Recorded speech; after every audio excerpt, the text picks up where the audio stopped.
Halo, selamat sore. Assalamualaikum warahmatullahi wabarakatuh. Teman-teman, kali ini saya berada di Desa Kerajinan Keramik yang berada di Wedi. Desa ini berdekatan dengan Bayat. Kali ini saya ingin mengulas kerajinan dan potensi ekonomi yang ada di sini. Dan kali ini saya nanti akan berbincang-bincang dengan pelaku usaha kerajinan keramik yang ada di sini. Namanya Mas Gandhi, ya, namanya Mas Gandhi. Nanti kita simak alur penjualannya gimana, alur ekonominya gimana. Nanti kita simak terus, kita ulas pokoknya. Simak terus video dari saya. Ya, assalamualaikum warahmatullahi wabarakatuh. Selamat sore teman-teman. Kembali lagi di channel saya, Erwin Cakrawala. Kali ini saya sudah bersama Mas Gandhi. Ya, ini Mas Gandhi ini ya seperti yang saya ceritakan tadi, punya usaha kerajinan keramik, Mas ya? Iya, keramik ya, atau betul. gerabah keramik bisa, tembikar ya. gitu juga Tembikar. bisa. Ya. Oke, kita punya kesempatan untuk ngobrol-ngobrol, mengulas tuntas apa yang usaha yang digeluti Mas Gandhi saat ini. Ya. Mas Gandhi, ini ya. Usaha ini udah berjalan berapa lama, Mas Gandhi? Kalau ini kan pada dasarnya kan ayah. Iya. Kalau ayah itu dari mulai 82. 82 Ya, sampai sekarang? Iya, sampai sekarang. Itu kan pengrajin ya, sebenarnya Iya. pengrajin. Iya. Itu dari 1982 sampai itu udah 2020. iya, ya, betul. Iya. Kayak gitu. Ini produknya Mas Gandhi apa aja, Mas? Dari tadi bilang kan keramik, ada Ya. gerabah, itu apa saja, bisa disebutkan secara spesifik? Oh ya, kalau yang kan kebetulan ini dikirimnya ke Belanda. Iya. Untuk yang di Belanda sendiri, untuk model-modelnya sendiri, untuk model vas bunga, tapi media air. Oh gitu. Jadi lebih ke interiornya, gitu. Kalau saya sekarang menggeluti yang domestik, itu yang fungsional, kayak teh poci, terus panci, wajan. Domestik gitu. maksudnya yang ada di Indonesia ya? Nasional ya. Nasional ya. Oh Ya, gitu. Yang gitu. di luar itu kanvas pot bunga ya? Pot bunga, pot bunga. gitu.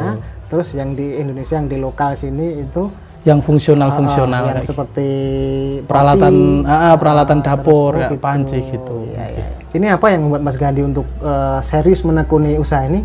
Apa alasannya apa yang membuat Mas Gandhi serius untuk Oke, gini. Terima kasih Mas Erwin. Kalau yang pertama pada dasarnya kan saya dulu itu dari SMA IPS, ya. terus kuliah di akuntansi ekonomi. Ya. Jadi kayak mata kuliah bisnis itu saya paling favorit. Oh gitu. Okay. Kemudian diaplikasikan ke sini ya? Iya. Waktu itu sebenarnya belum langsung ke bisnis ini, Mas. Pertama saya itu merantau ke Jakarta. Ya. Jakarta di sebuah kantor sekitar 3 bulan. 3 bulan terus saya balik ke rumah. Saya sempat di Solo juga. Bekerja di Solo jadi marketing. Itu selama 2 bulan. Ya. Terus kayak gitu, terus dari hati saya tuh kok ini pekerjaan ini nggak nyaman di diri saya kayak gitu. Terus saya pulang, saya membantu ayah itu kayak gitu. Terus saya suatu saat itu berpikir, ini ayah saya di pasar luar negeri, kenapa saya nggak mencoba di domestiknya, di nasionalnya gitu. Terus saya juga mengurusi pabrik yang ayah saya bangun ini sekarang, dan juga yang ini yang domestik, yang fungsional kayak gitu. Yang disebutkan tadi ya. Gitu. Jadi ini berarti ayah sampean itu konsernya di luar negeri. Pemasarannya, alur pemasaran. Tapi kalau sampean itu di sini ya, di domestik. Gitu ya. Poinnya kita ada. Terus ngomong-ngomong, alur pemasarannya gimana, Mas? Untuk yang domestik, sampean gimana strategi pemasarannya? Itu pakai media apa? Saya minta tipsnya, Mas. Oh gitu. Kalau pertama-tama itu saya itu pakai Instagram. Iya. Ya, pakai Instagram. Sebelumnya udah pakai Instagram juga. Terus saya berpikir kenapa ini nggak buat jualan aja kayak gitu kan. Iya, kan iya. untuk pasar online kan sekarang baru rame Mas. Itu Betul. saya foto. Pertama saya belum punya apa? Barang. Belum punya barang kayak gini. Jadi di desa sini kan 85% kan pengrajin gerabah. Betul. Iya. Nah itu saya ke tempat tetangga, saya foto, saya upload, terus ada yang tanya-tanya, nah itu mulai dari situ. Terus sekarang udah apa? Udah berkembang, Udah bisa. iya. Terus sekarang kan saya juga membangun brand yaitu Lemah Lempung. Lemah Lempung itu ya, dan sampai sekarang gitu. Iya, iya, iya. Ini Mas Gandhi dapat barang seperti ini itu bikin sendiri atau dari pengrajin atau Mas Gandhi tinggal memasarkan atau gimana? Oh ya. Konsepnya, konsep usahanya. Iya. Awalnya saya itu dari tetangga punya toko. Iya. Itu saya foto, saya di sosmed gitu. Terus saya berpikir kalau dari toko sampai ke saya kan udah tangan ketiga. Nah, selama ini saya masih mengambil situ. Tapi awal bulan kemarin saya ngambil langsung dari pengrajin. Oh gitu. Okay. Berarti ada Mas ya. Berarti memang harus kita tahu alurnya Mas ya. Iya. Alurnya misalnya ini tangan pertama, kalau dampaknya kalau kita dapat tangan ketiga otomatis kan harganya sudah tinggi. Betul sekali.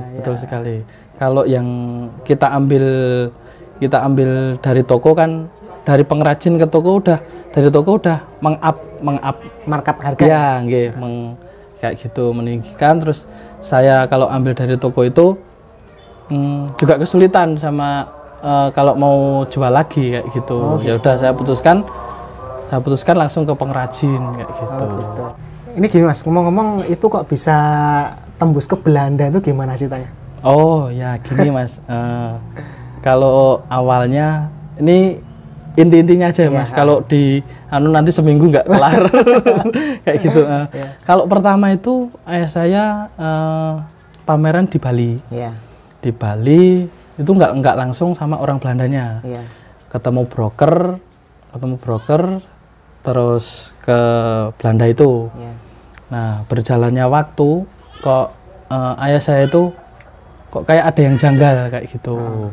Terus yang dari Belanda itu broker sama ayah saya berundinglah di situ. Ternyata brokernya ya agak nakal Mas kayak gitu. Terus dari situ diputuskan ayah saya langsung sama orang Belandanya itu sampai sekarang. Oh, gitu. Berarti memang dulu awal mulanya memang dari pameran Mas? Iya. Dari pameran terus menawarkan produk di situ gitu? Iya, pameran-pameran kayak gitu di Bali. Terus ini Mas Gandhi kalau yang untuk ngurusi di ekspor itu Mas Gandhi di bagian apa?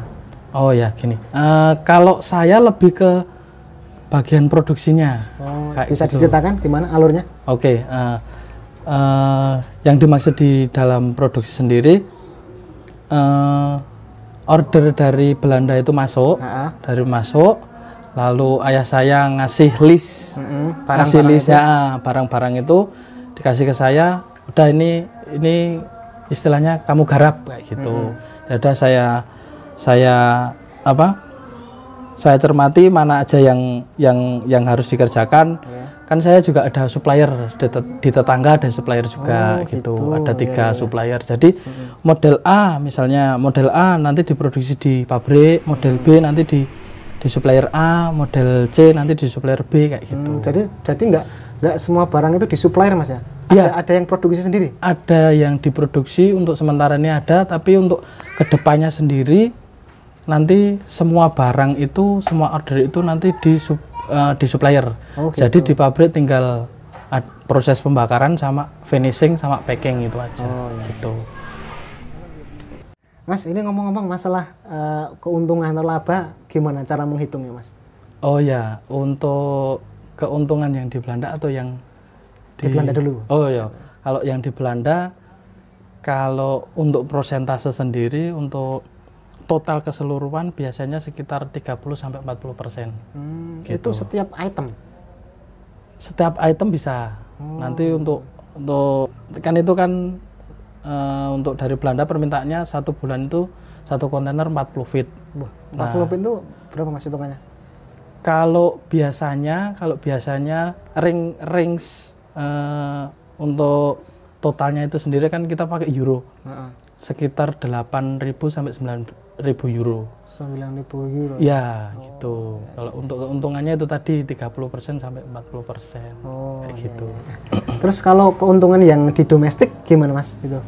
Kalau keuntungannya yang di domestik sebenarnya pada dasarnya sama. Soalnya kan saya juga sedikit banyak belajar dari ayah kayak gitu. Jadi juga untuk keuntungan sendiri dari harga istilahnya harga kulaan itu sekitar itu 30 sampai 40%.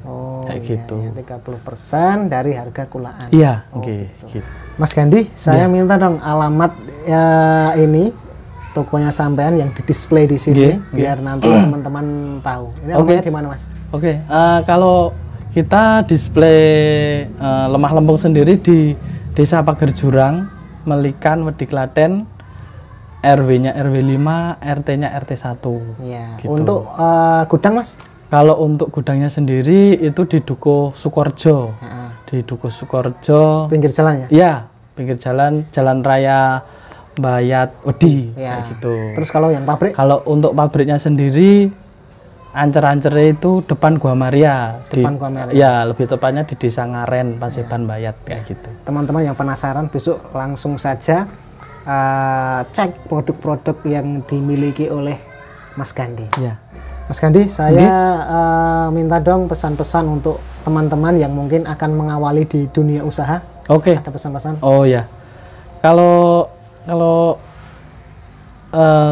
selama ini yang saya alami ya Mas, ini cuma pengalaman. Yang pertama berdoa pada Tuhan untuk dimudahkan lah istilahnya kayak gitu. Terus selanjutnya tekuni apa yang kalian nyaman di hati dari suara hati kayak gitu. Yang ketiga jangan menyerah, yang pasti itu Mas. Yang pasti jangan menyerah. Terus jangan malu-malu untuk menawarkan produk. Kayak gitu. Nanti kan nggak apa-apa orang lain mencibir kayak gitu, nggak apa-apa, tapi yakin aja kalau kita itu bisa dengan terus menawarkan dan yang pasti berdoa kayak gitu. Gitu. Terima kasih sekali Mas Gandhi sudah diizinkan untuk main ke sini, sudah mengganggu waktunya. Ini pelajaran yang sangat berharga. Saya terima kasih sekali sudah diizinkan di sini. Ya, teman-teman, itulah perbincangan saya dengan Mas Gandhi, owner dari Lemah Lempung. Ini sudah sampai di penghujung perbincangan. Sampai ketemu lagi di video berikutnya. Oh ya, teman-teman, saya kelupaan. Ini nanti saya ada giveaway bagi teman-teman yang komen terbawah, komen paling akhir, dan itu nanti saya acak ada 3 pemenang giveaway. Nanti ada bingkisan dari Erwin Cakrawala. Itu aja. Assalamualaikum warahmatullahi wabarakatuh.